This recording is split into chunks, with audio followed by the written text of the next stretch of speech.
Yo, what's up, y'all? Buckle up because today we're diving into one of the wildest, most infamous stories of all time. The Amityville Horror. That's right, the creepy-ass haunted house that's launched 1,000 books, movies, and a boatload of controversy. And just like most things in life, we're about to find out if this shit is real or if some folks just wanted to pay off a fat mortgage with some ghost stories. But yo, real talk, before we get into this juicy details, make sure you smash that like button and subscribe because trust me, you're not going to want to miss out on this conspiracy-filled rabbit hole we're about to dive into. Do it now, or else the ghost of the Lutz family will come for your Wi-Fi connection. Alright, let's start with the cold, hard truth. Before we even get into the ghost stories, you gotta know that this house wasn't just haunted by Casper, okay? It started with some real horror. November 13th, 1974, Ronald DeFeo Jr. decides to do what most people can only dream of doing Thanksgiving dinner. He up and murders his entire family, 6 people, his mom, dad, the 4 siblings. Dude walks into their room with a rifle like he's auditioning for the role in The Godfather, except way messier.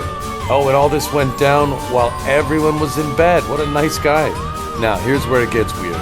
Nobody heard the gunshots. I'm talking 6 people, rifle shots, dead silence. Neighbors didn't hear shit? How? Were they all rocking earplugs in 1974? Like they were at a Taylor Swift concert? I don't know, but I'm suspicious already. And here's the kicker. Roland, being the genius that he was, claimed he was possessed by demons at the time of the murders. Classic excuse, right? Hey officer, I wasn't in my right mind because of the spirits. Yeah bro, we all know how that ends up. Locked up and searching for a Netflix series to binge. 1 year later, cue the Lutz family. George and Kathy Lutz bought the Amity house for dirt cheap, like a haunted house Black Friday sale. And you gotta ask why. I mean, 6 people were murdered there. But George, my man was like, go schmos, the price is right. Here's where things go full Ghostbusters meets Shark Tank. The Lutz's family moved in and lasted only 28 days before they pieced the hell out and claimed the house was haunted. And not just like, ooh, spooky ghost noises haunted, no. They had a demon pig named Jody. Yeah, a literal pig. What is this, the farm version of the poltergeist? They said the walls oozed slime. There were levitating kids. And they felt like they were about to go full exorcist any second. But here's the thing. George and Kathy quickly cashed in. A book deal. A movie deal. Merch. Bro, if I had a pig ghost, I'd be selling tickets to that shit too. And a book. The Amityville Horror, written by Jason Anson, blew up. Instant bestseller. Yo, speaking of deals, don't get haunted by missing out on these videos. Subscribe, hit the notification bell, and let's keep exploring the madness, because trust me, the story's about to take a wild turn. Now, you think the story stops with the Lutz's family running out like a Scooby-Doo character. Nope. Enter William Weber, the lawyer of Ronald DeFeo Jr., who saw an opportunity here. My guy straight up admitted that he and George Lutz made up the haunted story over a few bottles of wine. What? They turned the murder house into a ghost circus just to sell some books. And people ate it up. Weber was out there writing ghost fiction before ghostwriters was even a thing. And no, he didn't care who believed it.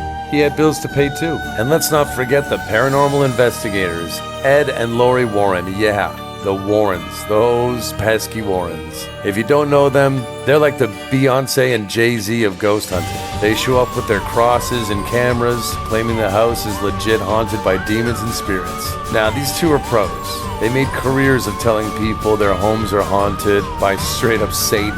Respect the hustle. But here's where it gets funnier. Every time the Warners roll up to a haunting, it's always demons. Yo, sometimes it's just some creaky floorboards, man. You'd think the spookiness stops here, but no. The real ghost stories are the lawsuits that follow. The Lutzes ended up suing almost everyone. Newspapers, the authors, the movie producers, even their own dog if they could, claiming they were being defamed. You know what's scarier than demons? Lawsuits. Especially when they're used to squeeze out more from this whole horror show. It's like watching a paranormal Ponzi scheme unfold before your eyes. And don't even get me started on the owners. You'd think after all this ghost talk, nobody would want to touch this place, right? Wrong. People were buying and selling this house like it was haunted by gold bars. In fact, multiple families moved in after the Lutzes. And guess what? No hauntings. Not even a ghost fart. So what's the truth? Did the ghosts just pack up and leave after their book made the New York Times bestseller list? Or did someone forget to pay the demon pig rent? And so here's where the controversy gets thick. To this day, some people still swear the Amityville Horror is real, and others think it's as fake as a Facebook relationship status. On one hand, you've got people who claim to have seen floating objects, weird sounds, and the spirit of Jody the pig chilling in the backyard. On the other hand, you've got every neighbor who ever lived there after the Lutzes saying, "Nah, fam, nothing haunted but my mortgage payments, yo." Even Lorraine Warren, who claimed the house was one of the most haunted places she's ever seen, faced her fair share of critics. Some people say she was the queen of ghost grifters, while others call her a legit psychic medium. I'm leaning toward the side that she knew a good PR move when she saw one, but hey, I'm just here to ask the questions. Y'all be the judge. Oh, but let's not forget how Hollywood came through to pour gasoline on this haunted dumpster fire. The Amityville Horror movies have more sequels than the Fast and Furious franchise. None of them can drive a plot, let alone drive a car. But in 2005, we even got a remake starring Ryan Reynolds. Yeah, the dude that plays Deadpool. And I can tell you one thing, the scariest part about that movie wasn't the ghost, it was Ryan Reynolds' absence of talent.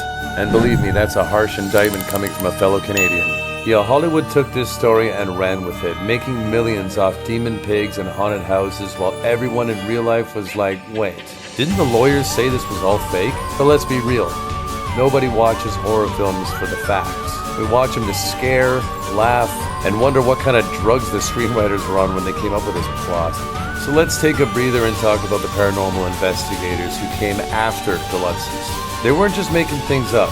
Some of these folks were genuinely trying to find the truth behind the Amityville Horror. But you got teams like Paranormal Research Society and the ghost hunter enthusiasts rolling up to the house armed with their EVP recorders and thermal cameras. Spoiler alert, they didn't find any evidence of any demon pig named Jody chilling in the basement or backyard or attic or nothing. But hey, they did capture some odd noises.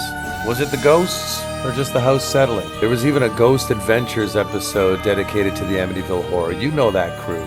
The ones who shiver in the corner like a chihuahua shitting themselves after hearing a door slam. And they think they're ghost whisperers.